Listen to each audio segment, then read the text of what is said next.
আসসালামু আলাইকুম। আজকে আমরা ইন্টিগ্রেশনের একটা সুপার শর্টকাট দেখব। তো দেখো, আমাদের কন্ডিশন হচ্ছে যে integration x to the power n function of x dx. এখন এই রিলেটেড ম্যাথগুলোতে খুব বেশি প্রবলেম হয়, কারণ কি তোমরা কি করো, ইউভি ফর্মুলা অ্যাপ্লাই করার চেষ্টা করো, তাই তো? তো তোমরা তো জানো যে ইন্টিগ্রেশনে ইউভি ফর্মুলা খুব টাফ। তো দেখো আমরা কিভাবে এই প্রবলেমটা ইজিলি সলভ করি। তো আমরা একটা প্রবলেম দিচ্ছি এখানে, এইটা একটা problem, integration of x cube sine x dx. তো আমাদের এখানে কথা হচ্ছে কি যে এক্স যেটা থাকবে অর্থাৎ এক্স টু দি পাওয়ার 3, 4, 5 এটাকে আমরা কি করব, সাকসেসিভলি ডিফারেন্সিয়েশন করব। তো আমরা সাকসেসিভলি ডিফারেন্সিয়েশন করতেছি।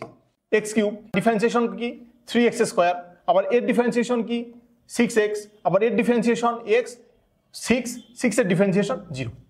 ওকে, এরপর আসো আমরা কি করব, এফ অফ এক্স যেটা থাকবে, আর এফ অফ এক্স এর ভিতরে কি থাকতে পারে, e to the power x, sine x, cos x এরকম থাকতে পারে। তো এগুলোকে আমরা কি করব, সাকসেসিভলি ইন্টিগ্রেশন করব।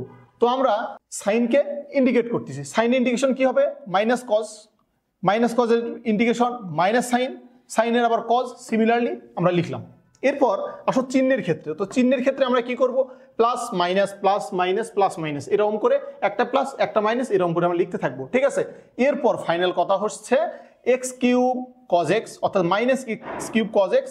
এরপর আমরা জাস্ট শুধু গুণ দিলাম এবং ফাইনাল অ্যান্সার পেয়ে গেলাম। এটা আমাদের অ্যান্সার। ওকে।